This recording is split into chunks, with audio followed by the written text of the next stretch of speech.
warahmatullahi wabarakatuh. Salam dan bahagia Bapak dan Ibu hebat.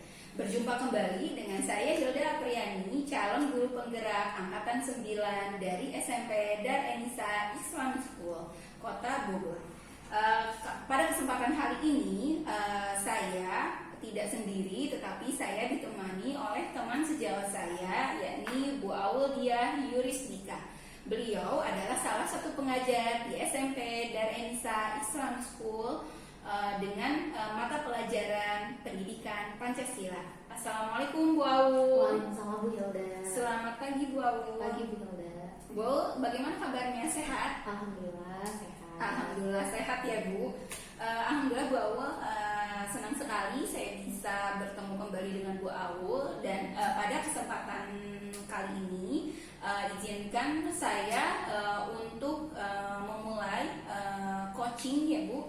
Pada kesempatan ini saya akan melakukan coaching untuk observasi atau supervisi terkait pembelajaran, terkait supervisi yang akan nanti dilakukan dalam pembelajaran yang Bu Aul laksanakan. Apakah Bu Aul bersedia? Siap, saya bersedia.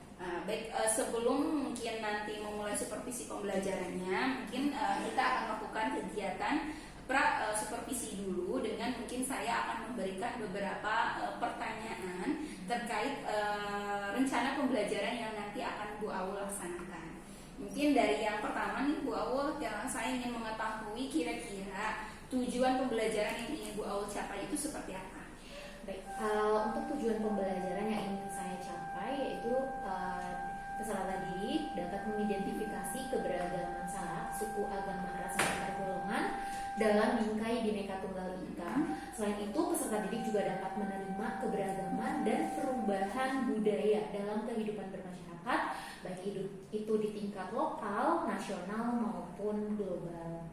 Oke, baik. Pada intinya yang diharapkan oleh Bu Aul terhadap peserta didik adalah peserta didik mampu menerima dan memahami terkait keanekaragaman budaya, baik itu di tingkat lokal, nasional ataupun global. Ya, baik Bu Aul. Selanjutnya, bagaimana area pengembangan terkait yang ingin Bu Aul capai terhadap peserta didik?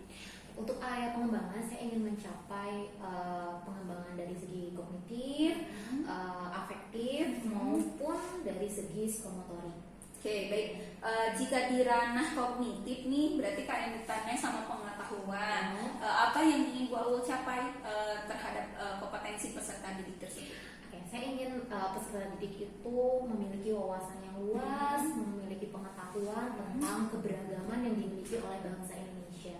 Bukan hanya yang ada di lingkup atau di sekitar mereka, tapi juga lebih luas, mungkin di lingkupnya yang nasional. Kalau mungkin mereka sejak SD itu mungkin sudah mengenal, saya ingin mereka benar-benar lebih mengenal dan lebih banyak tahu lagi tentang keberagaman yang mungkin belum mereka ketahui atau ketahui di jenjang sebelumnya.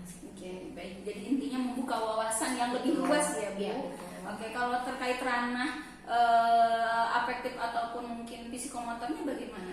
Baik, kalau untuk psikomotorik, saya ingin peserta didik itu mereka bisa benar-benar berkolaborasi.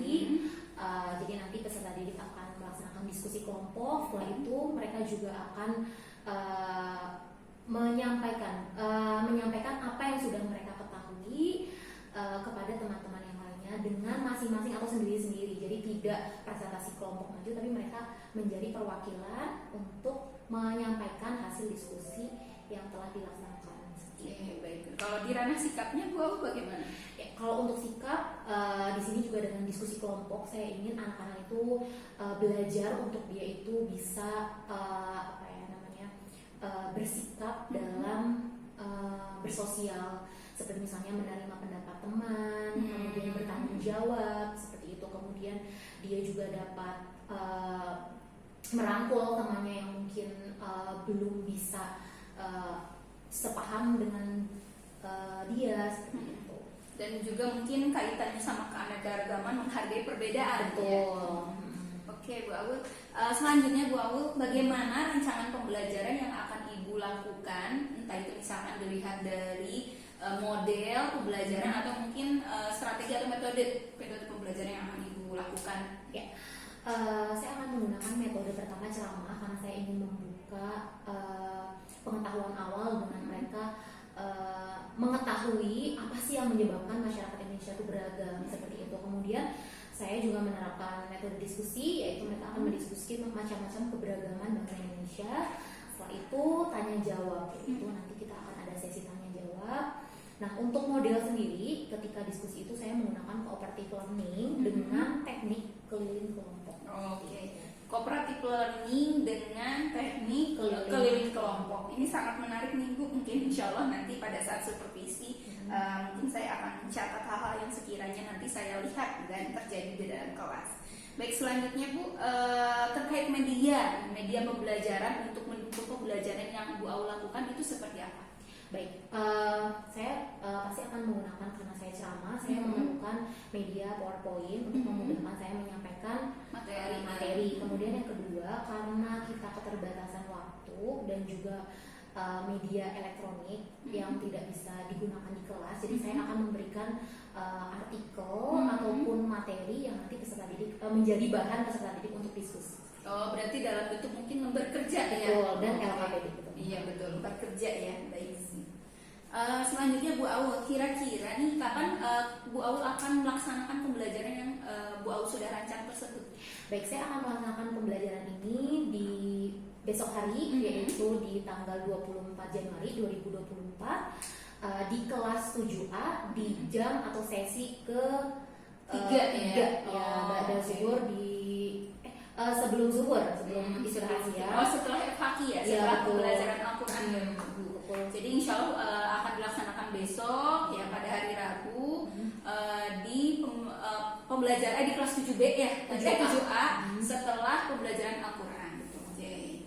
Nah, selanjutnya nih mungkin sebelumnya nanti mungkin izinkan saya pada saat besok mungkin Bu, saya ingin membersamai Bu Aul ya untuk melakukan praktik supervisi kelas ya. Nanti mungkin saya akan mencatat dan melihat hal-hal yang terjadi di kelas selama pembelajaran, dan sekiranya poin-poin penting yang perlu saya informasikan terkait pembelajaran yang nanti mungkin Bu Aul lakukan ya. Bagaimana Bu, apakah Ibu bersedia?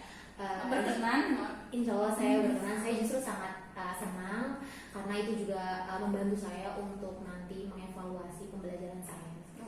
Terima kasih Bu Aul. Selanjutnya sebelum mungkin saya mengakhiri pembelajaran, mengakhiri coaching ya, prasupervisi ini, kira-kira apa yang diharapkan oleh Bu Aul pada pertemuan kali ini? Yang saya harapkan ketika saya sudah ada prasupervisi ini, nanti ketika saya sudah melaksanakan pembelajaran, sudah Ibu observasi, saya benar-benar bisa mengimplementasikan apa yang sudah saya susun.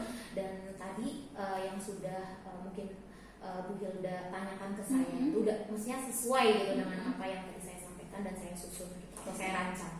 Jadi melalui hasil percakapan kita hari ini, mungkin jadi Bu Aul dapat mengetahui ya berkaitan dengan rencana-rencana yang akan Bu Aul laksanakan ya, rencana pembelajaran. Harapannya mudah-mudahan nanti sesuai ya dengan supervisi yang nanti akan Bu Aul lakukan. Seperti itu ya Bu.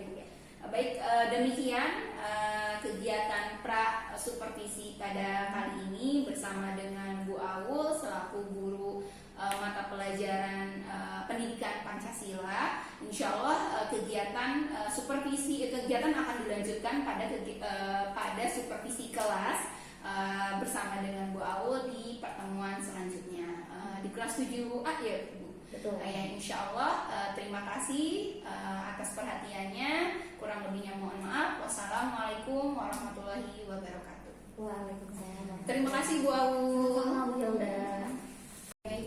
Bismillahirrahmanirrahim. Assalamualaikum warahmatullahi wabarakatuh. Waalaikumsalam warahmatullahi wabarakatuh. Ya, mungkin sebelum kita berdoa ya memulai pembelajaran, boleh dicek dulu kalau misalnya bawahnya masih berantakan. Tuh Ibu lihat kayaknya masih ada yang berantakan di bawah kalian. Tas-tasnya biar kalian belajarnya nyaman ya. Dirapikan dulu. Terus posisi duduknya yang tegak ya. Kemudian bukunya, buku tulis, alat tulis ya, diletakkan di atas meja ya. Sudah siap untuk belajar? Sudah siap untuk belajar? Siap. Oke, silahkan ketua kelas dipimpin teman-temannya berdoa. Siap. Sebelum kita memulai pembelajaran hari ini, mari kita berdoa terlebih dahulu. A'udzubillahi minasyaitonir rajim. Bismillahirrahmanirrahim. Raditu billahi rabba wa bil islami dina wa bi Muhammadin nabiyya wa rasula. Rabbi zidni ilman warzuqni fahman. Rabbi shrah li sadri wa yassir li amri wahlul 'uqdatam min lisani yafqahu qawli. Ibu akan ngecek kehadiran terlebih dahulu ya. Hari ini teman kalian yang tidak hadir ke sekolah siapa? Rina. Ya maaf, Rina ya. Almas ya. Kenapa Rina? Sakit. Oke, kita sama-sama mendoakan Rina ya. Semoga Rina segera diberikan kesehatan kembali sehingga Rina dapat bergabung bersama kita lagi di sekolah untuk belajar ya. Oke. Dengan yang hadir di sini gimana kabarnya, semuanya sehat? Alhamdulillah luar biasa, tetap semangat, tetap ceria. Allahu Akbar. Insyaallah. Oke. Hari ini kita akan belajar tentang keberagaman. Ya, tapi sebelum kita belajar, Ibu mau kita sama-sama nyanyi dulu ya. Kalau PPKN itu nyanyi ya. Biar nambah semangat kalian juga ya. Jadi kita mau nyanyi lagu, ada yang bisa nebak nggak kira-kira lagu nasional apa yang berkaitan dengan keberagaman bangsa Indonesia. Oke, betul. Dari Sabang sampai kita nyanyinya sambil berdiri ya, biar semangat. Ayo, kalau nyanyi lagu nasional tuh harus sambil berdiri ya. Posisinya siap, nyanyi.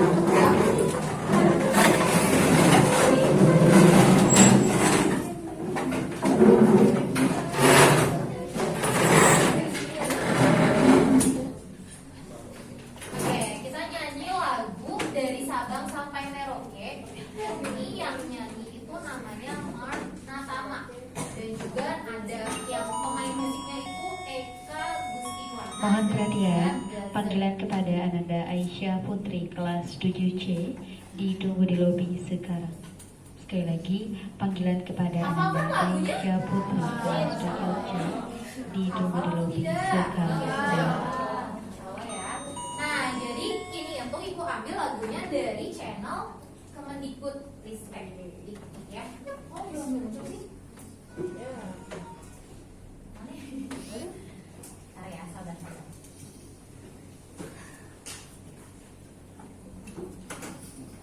Nyanyi suaranya yang semangat ya. Bisa nggak? Ya. Oke, ini kayaknya ada 3 kali nyanyi. Kita 2 kali aja ya, 3 kali kelamaan. Oke, udah mulai.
belajar tentang apa?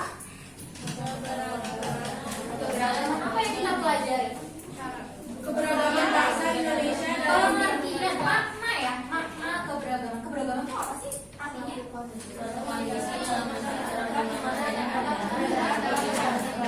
Suatu kondisi di dalam masyarakat di mana terdapat banyak perbedaan dalam berbagai bidang, ya. Nah, kemarin kita juga udah bahas nih tentang maknanya, makna dari keberagaman. Kalau keberagaman itu kan banyak perbedaan. Nah, dari perbedaan itu kita harus saling apa? Melengkapi agar kita bisa membangun yang namanya kekuatan, ya.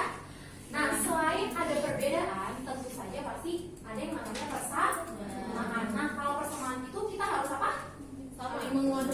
Saling menguatkan, saling bekerja sama. Ya, jadi dari persamaan kita saling menguatkan, bekerja sama, dan kalau perbedaan itu kita saling melengkapi, sehingga kita bisa membangun yang namanya kekuatan. Itu ya. Nah, sekarang kita akan belajar tentang faktor-faktor pembentuk keberagaman masyarakat Indonesia. Ya, jadi apa aja sih, kenapa sih Indonesia kok bisa menjadi bangsa yang beragam? Karena pernah bertanya-tanya nggak sih, kayak kok bisa ya aku berasal dari suku A, sedangkan teman aku berasal dari suku B. Kok warna kulit masyarakat Indonesia kok berbeda-beda ya? Pernah nggak kalian bertanya-tanya? Nah, ya nanti kita akan belajar ya. Nah, kenapa sih Bu kita harus belajar tentang ini? Emang kita perlu banget ya, atau kita penting banget ya tahu apa penyebab keberagaman masyarakat Indonesia? Penting anak-anak. Kenapa? Karena kita tuh harus tahu sejarah bangsa kita, gitu ya. Kita harus kenal ya keberagaman bangsa kita, gitu ya. Nah, ini jadi salah satu tujuan pembelajaran kita, yaitu kalian bisa mendeskripsikan ya apa saja sih yang menyebabkan bangsa Indonesia itu beragam, gitu ya.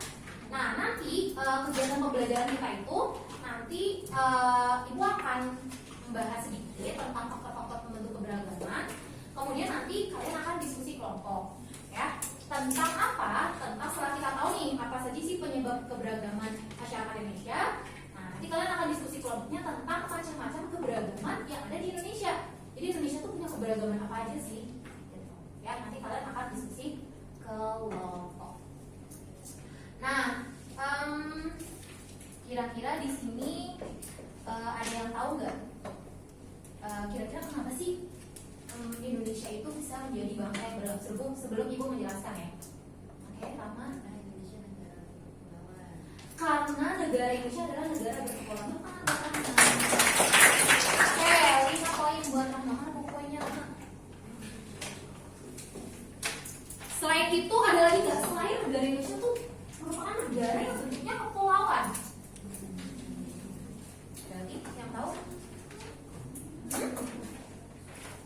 Karena banyak suku. Kenapa? Kita tuh masyarakat Indonesia kan banyak sukunya. Kalau apa jawab aja. Kenapa sih kalian takut kalau jawab? Naomi. Oke, kita bahas secara umum dulu ya. Nanti kita baru bahas tentang masyarakat Indonesia.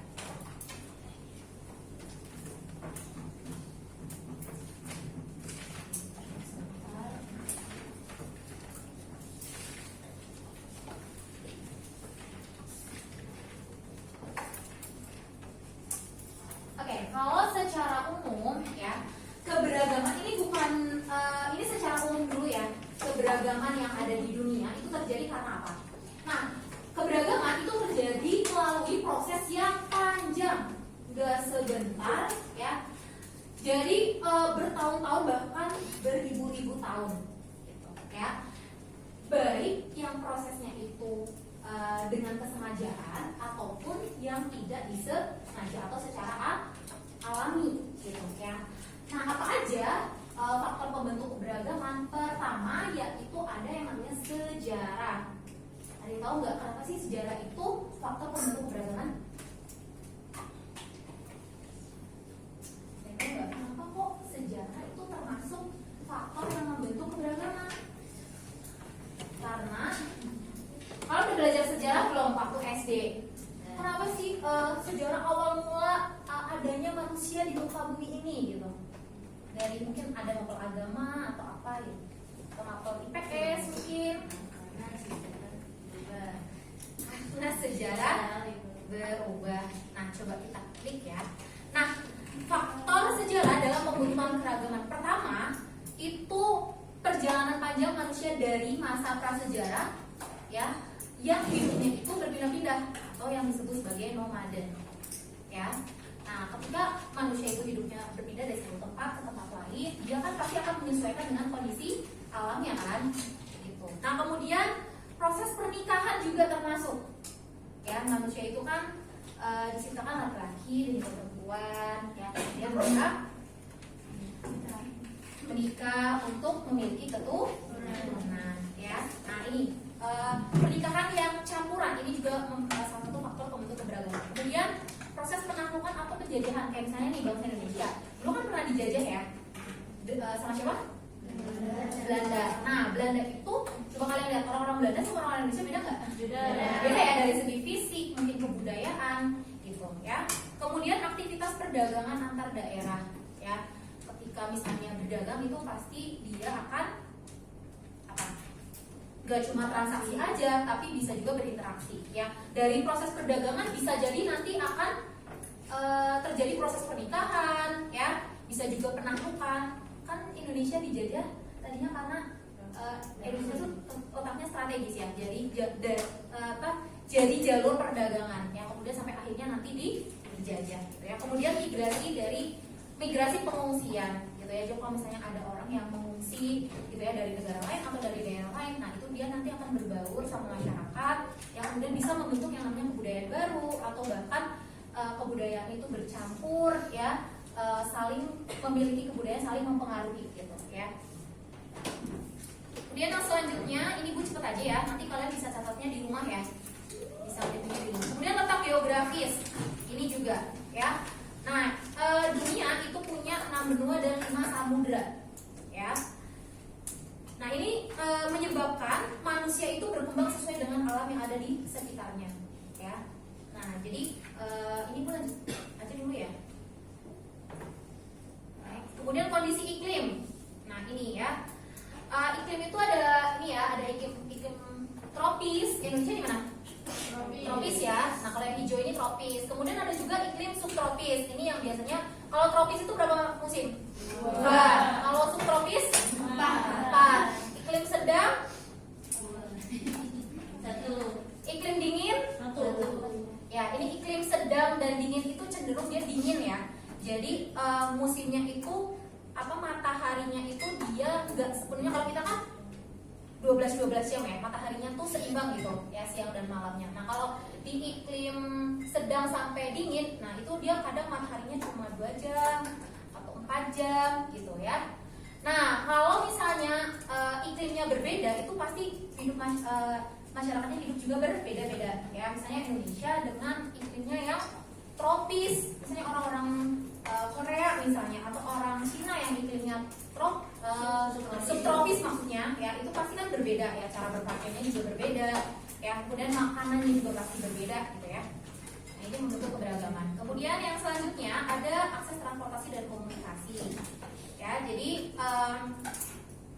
ini juga penting ya, kalau misalnya akses transportasi dan komunikasi itu jadi sarana yang penting bagi manusia untuk berkembang, karena dengan adanya akses tersebut memungkinkan manusia untuk berinteraksi dan belajar dari manusia lain atau alam sekitarnya ya. Kemudian kalau misalnya nggak ada akses transportasi dan komunikasi ya yang memadai, itu nanti dia akan tertutup dengan dunia luar, sehingga dia nanti ya udah nggak akan berinteraksi ya. Dia akan punya budaya yang sendiri gitu ya. Nah, itu akan kemudian kalau misalnya akses sarana transportasi dan komunikasinya ini bisa berkembang, maju ya. Nah ini bisa saling interaksi sehingga dari interaksi itu nanti akan membentuk budaya baru ya, kemudian membentuk masyarakat yang juga baru gitu ya.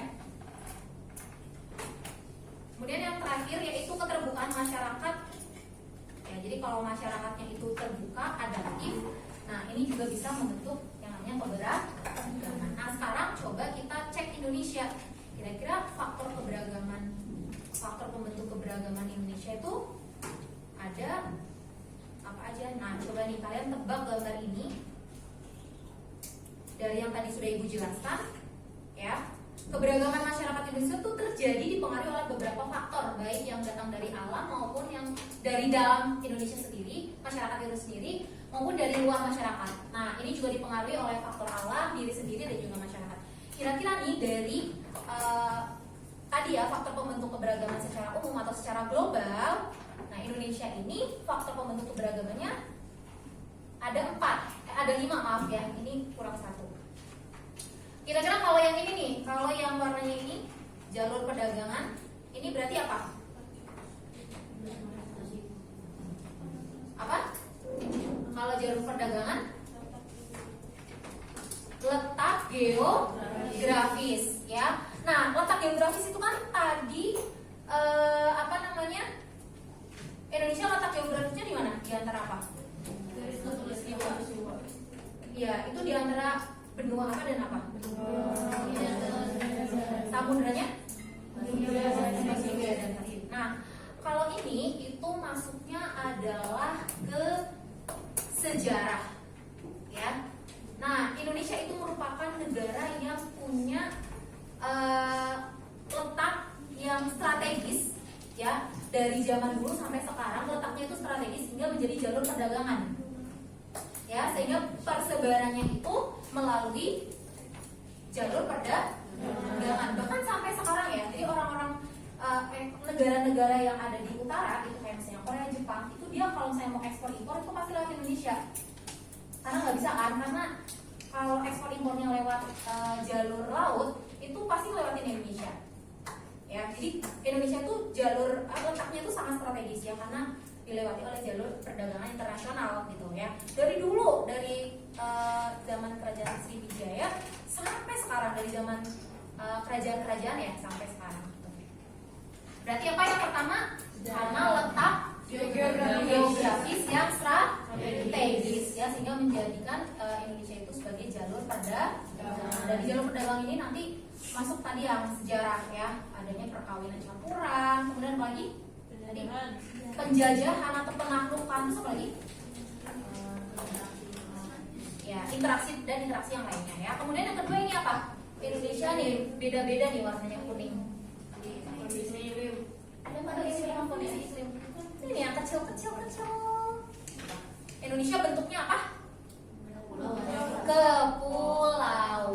Tadi ya berkaitan dengan letak geografis gitu ya. Jadi Indonesia itu letak geografisnya itu tadi ya di antara 2 benua dan 2 samudra, kemudian merupakan berbentuk kepulauan.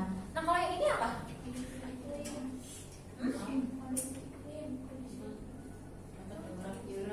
Iklim itu kaitannya sama apa? Bukan. Nah ini ada turunannya lagi, yaitu adalah kondisi alam ya. Ada pegunungan, kemudian ada laut, ini laut ya. Kemudian ada dataran rendah gitu ya. Kemudian kalau ini apa? Komunikasi dan transportasi. Satu lagi apa tadi? Yang terakhir? Keterbukaan masyarakat. Jadi itu ya faktor-faktor pembentuk keberagaman. Apa aja? Pertama, ini yang Indonesia dulu kita bicara ya. Letak geografis, strategis. Ya, kemudian yang kedua berbentuk kepulauan. Yang ketiga kondisi alam. Yang keempat transportasi dan komunikasi. Kelima ya, keterbukaan masyarakat ya. Di sini ada yang bertanyakan? Oke, tidak ada. Cukup. Oke, selanjutnya silakan kalian bergabung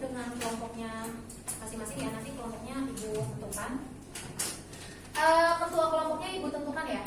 Pertama kelompok 1 di sini, 2, 3, 4, 5. Ya, jadi ada 5 kelompok. Kita akan masuk bahasan berikutnya ya. Nah, ini jadi nanti kalian akan dibagi menjadi 5 kelompok. Nah, masing-masing kelompok itu nanti akan menjelaskan tentang keberagaman yang ada di Indonesia. Ya, ada keberagaman sara, ditambah satu lagi tambahan yaitu keberagaman gender. Ya, keberagaman sara apa aja? Suku, ras, dan agama. Tambah satu lagi gender. Ya. Nah, nanti Ibu kasih materi kalian. Ini ya, nanti kalian baca, kalian stabiloin. Kemudian ini ada LKPD. Nanti dari hasil kalian membaca dan diskusi, kalian bikin infografis. Ya.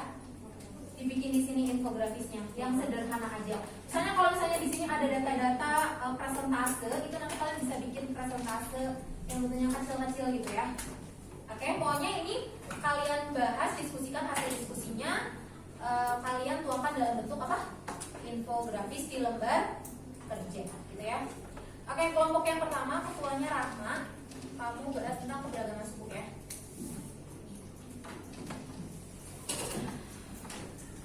Oke, Rahma di sini ya. Rahma betul sama Amira Ainun tetap ya. Kemudian Rasesa, Wafa maju ke depan.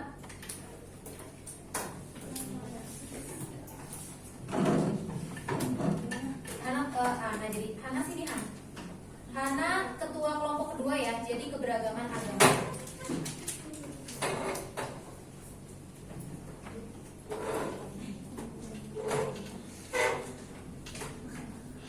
Yang ketiga Hana, sini Han, kamu dulu depan. Hana, Rasesa, kemudian Aisyah. Udah tadi sama Rahma. Ini siapa namanya? Ini? Oh iya. Ibu kok mau manggil ini Rasesa? Rana maksudnya. Hana, Rana, Rasesa. Bukan maaf. Siapa namanya Sika? Tuh kan ibu ingatnya kamu terus. Sini, Sabira tukeran dulu satu. Sabira kelompok 3. Kamu di sini. Ya nanti sabar ya. Hana, Rana, Sika, Aisyah. Sama satu lagi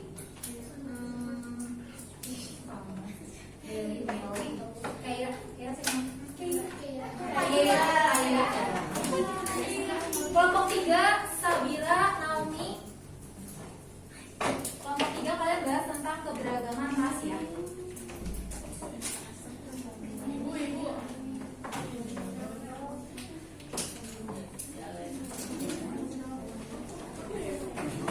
Naomi, Sabira, Aisyah. Aisyah kamu sini, kamu geser bawah ke sini.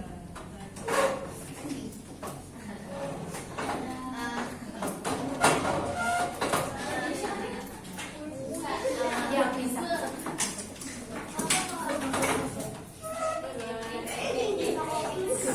Sama Afina. Lima kan? Tiga pas. Ya nanti dulu sabar ya. Kemudian kelompok berikutnya Ruby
contoh suku bangsa, persebaran suku bangsa di Indonesia itu berapa persentasenya, ya itu dimasukkan. Oke, kemudian daftar suku bangsa yang ada di Indonesia ini contoh suku bangsa, ya. Nah itu jadi kalian silakan langsung di blok ini mana bagian penting, kemudian dituangkan dalam bentuk infografis, gitu ya. Nah kemudian nanti setelah itu kalian akan mengirimkan perwakilan masing-masing kelompok untuk menjelaskan hasil diskusinya itu ke kelompok yang lain. Ya misalnya kelompok suku bangsa, karena ini cuma berempat, ya. Nanti kalian satu lagi. Oh ya Rina ya. Rina belum masuk. Oke nanti misalnya siapa ini? Rahma ke kelompok 2, Rasesa ke kelompok 3, Wafa ke kelompok 4, Ibu Rasesa ini dulu. Rasesa ke kelompok 3 nanti. Ke kelompok 3, maksudnya kan tadi Bu bilang nanti kalian itu namanya itu mengunjungi kelompok itu untuk kalian menjelaskan hasil diskusi. Jadi misalnya nih, Rahma kan kebagian materinya tentang keberagaman suku. Nah nanti Rahma itu ke kelompok 3, kelompok 2 nanti menjelaskan tentang keberagaman suku. Dari hasil diskusinya misalnya apa suku bangsa itu yang dimaksud dengan suku bangsa itu adalah ini. Kemudian di Indonesia itu ada berapa suku bangsa, kemudian persebarannya itu seperti apa, gitu, ya. Nanti Rasesa ke kelompok 3, Amira Ainun ke kelompok 4, Wafa ke kelompok 5, gitu. Ya, jadi kalian saling mengunjungi. Paham tidak? Kayaknya ibu udah pernah deh pelajaran kayak gini, ya kan? Karena itu satu kelompok ngomong atau orang dari kelompok ngomong doang kayak satu gitu. Ibu pernah ngomong gitu ya? Iya. Cuma di sini ya kelompok ganti-ganti. Oh, belum pernah terapin pelajaran nih. Di kelas 9 kayaknya. Oke, sudah.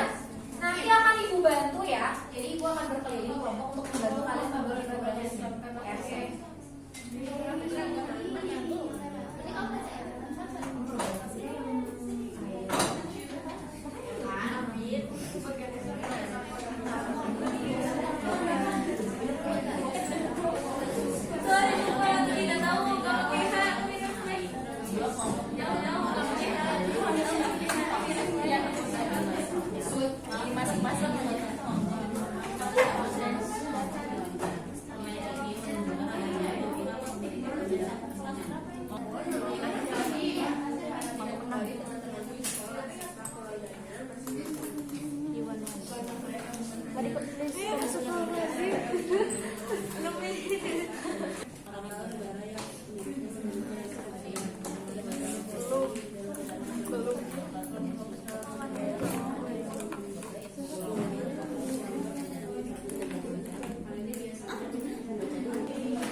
Nah, infografis itu seperti ini nih ya. Nah, kayak gini ya.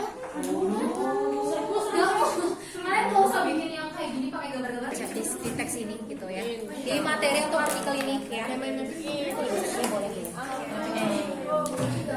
Kalau ini biasanya untuk memudahkan dengan maupun membuat persamaan dari berbagai kelompok. Contohnya adalah penggolongan berdasarkan jenis pekerjaan seperti buruh, tani, guru, karyawan, dan nelayan. Itu penggolongan berdasarkan keaktifan.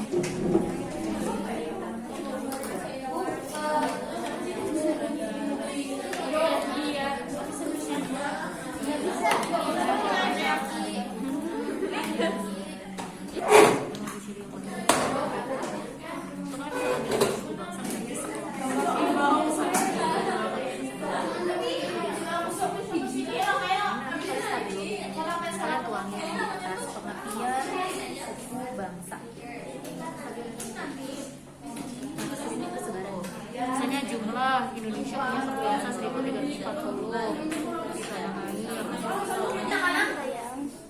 Semuanya silakan memperhatikan ibu ya. Sudah selesai diskusinya. Sudah. Oke, sudah selesai diskusinya? Sudah ya. Nah, jadi sekarang kalian akan berkeliling ya ke kelompok-kelompok. Kalian mengirimkan perwakilannya untuk ke kelompok lain ya untuk menyampaikan hasil diskusi kalian gitu ya. Nah, nanti kalau misalnya ada 5 kelompok, kan kelompoknya cuma 4 yang akan dikunjungi. Berarti ketua kelompoknya itu nanti kalian ya kalian nanti akan mengawasi ya, namanya atau controlling teman-temannya itu atau anggota kelompok dari misalnya ini gender ya, nanti akan presentasi gender. Nah, jadi Karisa sebagai ketua kelompoknya itu nanti Karisa akan kontrol teman-temannya, anggotanya ya sudah menyampaikan dengan baik atau belum kepada kelompok lain. Paham, Karisa? Ya, contohnya seperti itu. Paham tidak? Paham ya? Oke, nah sekarang yang akan presentasi itu adalah dari kelompok keberagaman gender. Nah, keberagaman gender ini nanti akan dijelaskan apa sih maksud gender itu apa, itu nanti akan dijelaskan oleh kelompok 5 ya.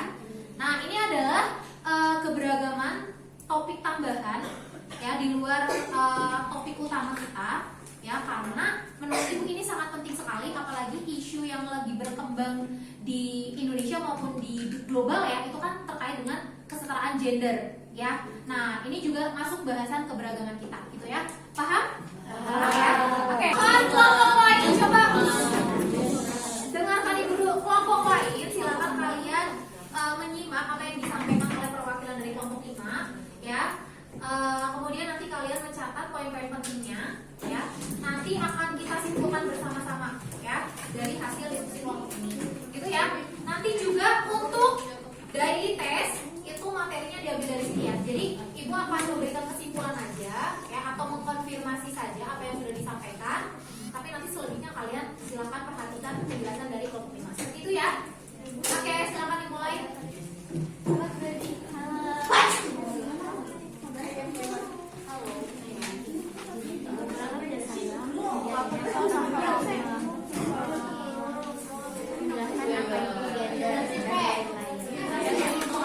Gender adalah jenis kelamin. Keragaman gender adalah seragaman jenis kelamin laki perempuan laki-laki, jadi ganda. Perbedaan di dua kelompok ini berdasarkan gender fisiologi atau fisik. Kesetaraan gender ya, kecuali menyangkut ketaatan kepada Tuhan dan hukum yang berlaku. Dua kelompok gender yang memiliki posisi yang sama atau setara. Ini adalah atau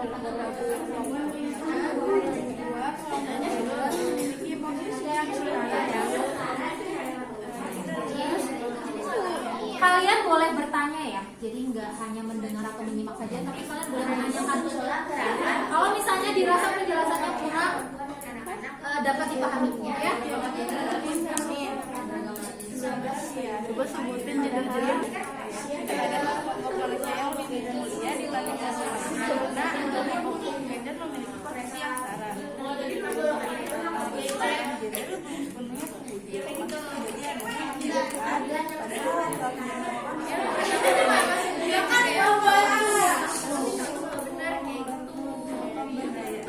sampai sini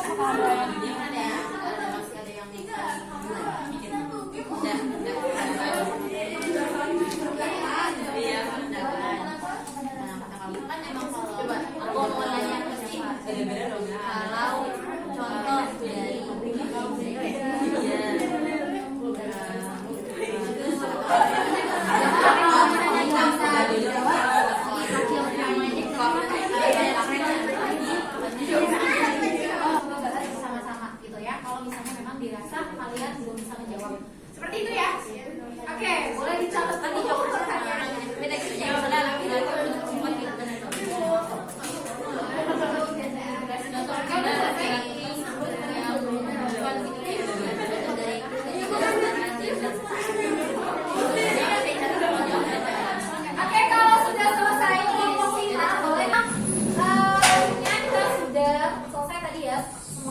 mempresentasikan hasil diskusinya. Ya, Masya Allah kalian luar biasa. Ternyata tadi banyak sekali ya pertanyaan-pertanyaan yang tidak terduga gitu ya.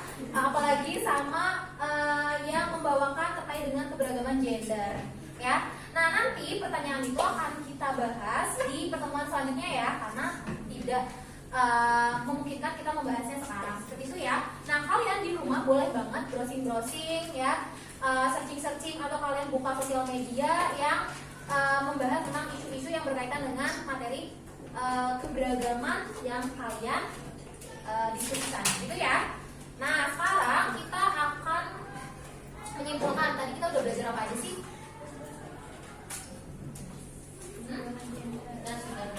Pertama kita bahas tentang apa?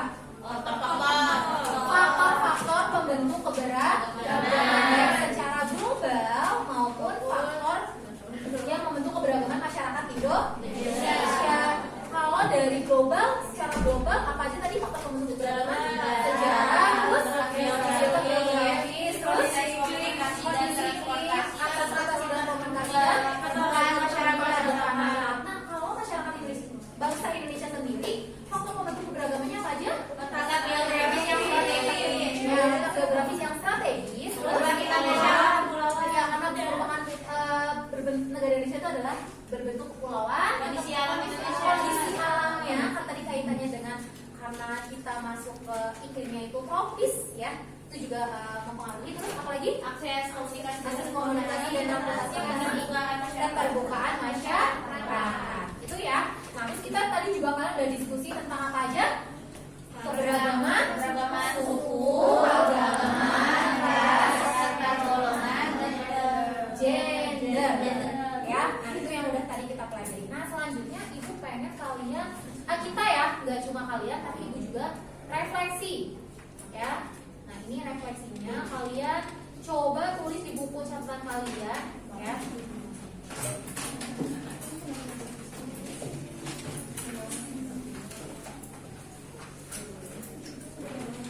Nah, ini ya. Gimana perasaan kalian setelah belajar pendidikan Pancasila hari ini? Kalau ini top, ya. Ini senyum, cerah. Terus kalau ini nggak ngerti gitu ya. Kalau ini bingung gitu ya. Kalau ini sama sekali nggak ngerti gitu ya. Kalian boleh pakai emoticon aja kayak gitu ya. Oh iya. Oh nggak sih kalian emoticon yang lucu itu loh, kayak misalnya kalau ini tuh gini. Kalau ini berarti apa? Jempol, gambar jempol lah ya. Terus ini ya, sedihnya gimana? Gini gitu lah ya. Terus kalau gini gitu. Ya itu kalian suka gambar lah, kalian tahu ya. Nah, terus di bawahnya kalian tulis apa sih yang telah kalian pelajari di pendidikan Pancasila ini ya. Tadi kita udah ya sebenarnya ya. Kita udah belajar apa aja ini udah. Kalau ini apa kira-kira? Kalian coba kalau kan ditulis, coba kasih reaction yang langsung aja sekarang. Gimana perasaan kalian setelah belajar pendidikan Pancasila? Lebih mengenal Indonesia. Pakai reaksi sesuai ini dong, coba ekspresi mukanya. Oke, lanjut. Nah, ini kan tadi udah kita udah bahas ya dari 1 sampai 4 seberapa paham kalian sama materi ini. Tadi ibu tadi ini menjelaskan ya, kemudian ini teman kalian yang menjelaskan seberapa paham kalian, tulis ya dari 1 sampai 4. Kalau 4 itu sangat paham, 1 itu belum paham. Dibuat tabelnya. Gak perlu kalian ini aja faktor pembentuk keberagaman paham, checklist berapa 4 misalnya. Gak usah dibikin ini ya, kalian tinggal tulis materinya apa tuh sama dengan 4 misalnya. Atau ini 1, ini 2 apa ya.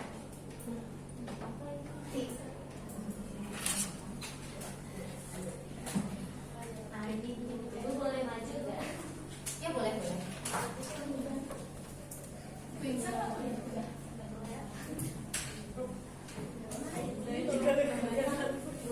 Ditulis aja keberagaman SARAG gitu. Nanti berapa? 4, 3, 2, 1. kira-kira coba kita itu kan ditulis. Coba kalau kalian langsung faktor penyebab keberagaman 1 dari 4 berapa? Yang 4 angkat tangan. 4 tuh paham banget. 2 deh. 1, 2, 3, 4, 5, 6, 7, 8 ya. 3 9, 10, 11, 12. Ini 8. Ini berapa tadi? 8 ya. Ini 12. 2 2, 1 enggak ada. Tepuk tangan. Ternyata kalian harus keberagaman cukup. 4 dari. Nah, lanjut ya. Keberagaman gender. 1 sampai 4. Yang 4 angkat tangan. Wah, banyak ya. Masya Allah sukses juga gender. 3. Oke, 2. Oke, Naomi mana tadi pertanyaannya belum terjawab ya. 1.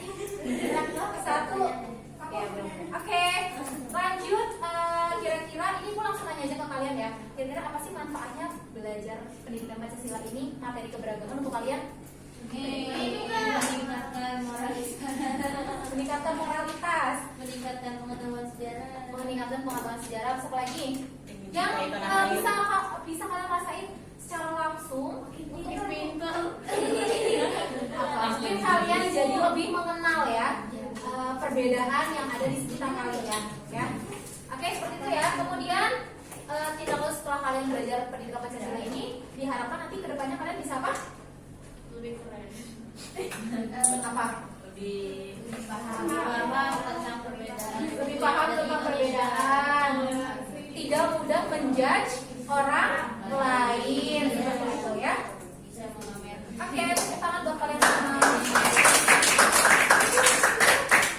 Oke, pekan depan lanjutkan lagi ya, kita akan bahas tentang faktor-faktor penyebab perubahan sosial ya, dan perubahan keberagaman. Kalau sekarang tadi ini faktor penyebab ya, pembentuk keberagaman. Kalau nanti kita belajar terkait dengan perubahan sosial ya. Itu aja, sampai di sini ada yang mau ditanyakan? Tidak ada. Kalau tidak ada, terima kasih banyak untuk kalian hari ini. Mohon maaf apabila ada kata-kata yang kurang berkenan dari ibu atau kata-kata yang salah atau keliru. Kemudian wallahu a'lam bishawab. Mari kita akhiri pembelajaran kita dengan sama-sama membaca hamdalah istighfar 3 kali dan disempurnakan dengan doa kafaratul majelis. Alhamdulillahirabbil alamin. Astagfirullah, astagfirullah, astagfirullah. Subhanaka Allahumma wa bihamdika asyhadu an la ilaha illa anta astaghfiruka wa atubu ilaik. Oke, terima kasih semuanya. Assalamualaikum warahmatullahi wabarakatuh. Waalaikumsalam warahmatullahi wabarakatuh. Silahkan ya.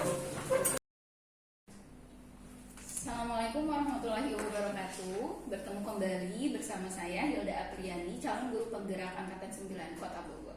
Pada kesempatan kali ini saya akan melaksanakan percakapan pasca observasi kelas yang telah saya lakukan dengan rekan atau teman sejawat saya, yakni Bu Aulia Diah Yurisnika.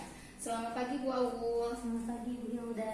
Ya, bagaimana kabarnya Bu Aul, sehat? Alhamdulillah sehat juga. Iya, mohon maaf mungkin ya jika kemarin pada saat observasi kelas kita tidak bisa langsung melaksanakan percakapan pasca observasi karena mungkin Bu Aul langsung lanjut mengajar dan saya juga lanjut mengajar. Nah, pada hari ini alhamdulillah saya dan juga Bu Aul berkesempatan untuk kita mendiskusikan berkaitan dengan praktik pelaksanaan supervisi akademik yang telah Bu Aul lakukan. Bagaimana Bu Aul? Apakah Bu Aul siap? Insya Allah siap. Oke, baik Bu Aul, mungkin pada saat pelaksanaan observasi kelas yang kemarin itu ada beberapa poin-poin yang saya catat, tapi poin-poin penting yang saya catat dan kemudian mungkin akan saya tuangkan dalam beberapa pertanyaan yang akan saya tanyakan kepada Bu Aul melalui percakapan pasca observasi ini. Mungkin yang pertama nih, Bu Aul, bagaimana perasaan Ibu atas jalannya observasi kelas yang tadi sudah berlangsung? Oh, yang kemarin sudah berlangsung. Masya Allah, saya sangat senang sekali karena dengan adanya observasi kelas ini membantu saya untuk melakukan refleksi terhadap pembelajaran yang saya lakukan. Ya, jadi membantu dalam hal mungkin merefleksikan ya pembelajaran yang sudah Bu Aul lakukan. Mungkin bisa diceritakan kembali Bu Aul area pengembangan yang sudah Bu Aul laksanakan pada saat kemarin Bu Aul melaksanakan pembelajaran serta langkah-langkah pembelajaran yang sudah Bu Aul lakukan kemarin di dalam kelas itu bagaimana? Apakah sudah sesuai dengan rencana pelaksanaan pembelajaran yang Bu Aul sudah wacanakan dalam modul ajar yang telah Bu Aul susun? Oke, baik. Terkait dengan Area pengembangan, saya kemarin sudah melakukan di area kognitif, yaitu dengan saya menyampaikan terkait dengan apa sih yang menyebabkan keberagaman bangsa Indonesia seperti itu. Saya sudah menjelaskan. Nah, alhamdulillah ketika saya menyimpulkan di akhir pembelajaran, anak-anak dapat memahami apa yang saya sampaikan. Kemudian untuk di area psikomotorik itu saya melaksanakan diskusi kelompok, kemudian juga berkunjung ke kelompok-kelompok lain untuk menyampaikan hasil diskusi dan alhamdulillahnya itu sudah terlaksana dengan baik dan anak-anak sudah melaksanakan diskusi kelompoknya dengan baik sehingga untuk area psikomotorik sudah tercapai.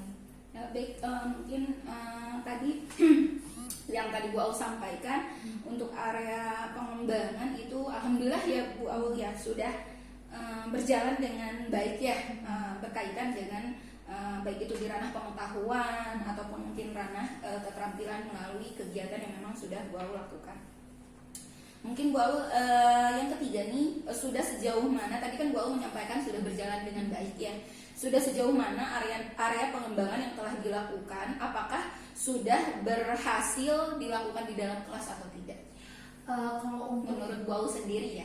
Kalau untuk berhasil atau belumnya, mungkin sejauh ini belum dapat dikatakan berhasil karena ini masih proses. Karena untuk tujuan pembelajaran sendiri kan itu ada beberapa kali pertemuan seperti itu dan ini kan baru pertemuan yang ketiga itu. Nah, untuk saya bisa menyimpulkan apakah ini sudah berhasil atau belum, mungkin saya belum bisa menyimpulkan. Tapi untuk sejauh ini saya rasa sudah cukup berhasil. Jadi sudah cukup sesuai ya dengan apa yang sudah rencanakan ya. Oke, tadi mungkin Bu Aul menyatakan bahwa ini memang pembelajaran ini terdiri dari beberapa pertemuan ya. Nah, dari pembelajaran yang telah dilakukan atau mungkin pada pertemuan kemarin pada saat observasi kelas, Bu Aul merasakan tidak ada kekurangan atau mungkin kendala-kendala mungkin ya yang Bu Aul hadapi ketika melakukan pembelajaran di dalam kelas. Mungkin bisa disampaikan kendalanya seperti apa? Oke, baik.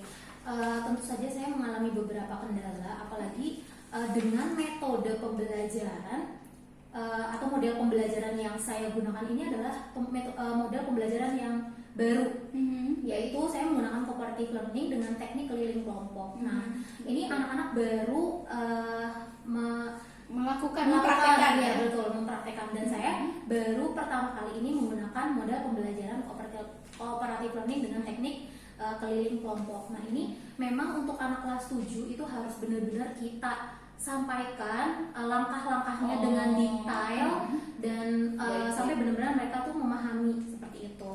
Nah, kemarin saya kendalanya di situ, gitu karena memang baru.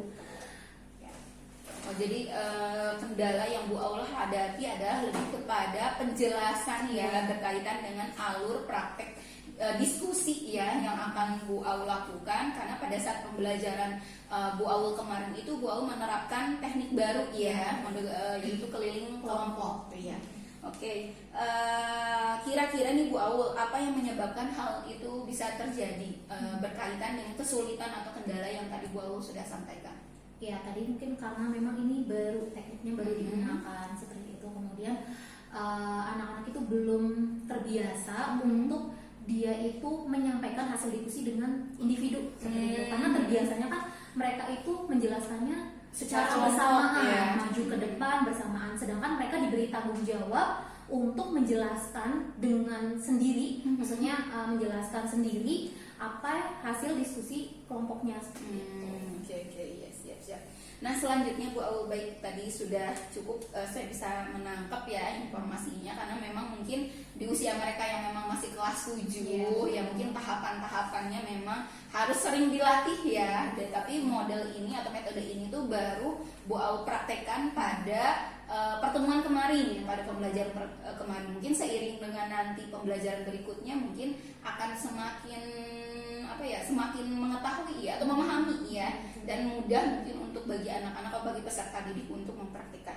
Nah, Bu Aul, selanjutnya nih pertanyaan selanjutnya adalah apa rencana atau tindak lanjut dari kondisi tersebut ketika Bu Aul tadi sudah menemukan kendalanya, terus Bu Aul juga sudah menemukan kira-kira ini tuh tingkat kesulitannya itu seperti apa. Nah, rencana atau tindak lanjut untuk mengatasi masalah tersebut seperti apa?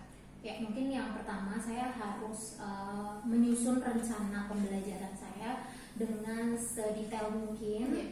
Kemudian saya menjelaskan kepada anak-anak juga dengan sedetail mungkin langkah-langkahnya. Kemudian mungkin saya akan melakukan pendampingan penuh ke anak-anak. Tidak saya langsung anak-anak untuk belajar Dilepas ya, gitu ya. tapi saya harus melakukan pendampingan secara penuh gitu untuk pembelajaran berikutnya. Iya, terima kasih Bu Aul. Baik. Selanjutnya Bu Aul, pertanyaan terakhir ini, kira-kira kapan Bu Aul akan melakukan rencana perubahan tersebut yang tadi Bu Aul sudah sampaikan? Ya, untuk rencana pembelajaran ini kemarin kan saya melaksanakannya di kelas 7A.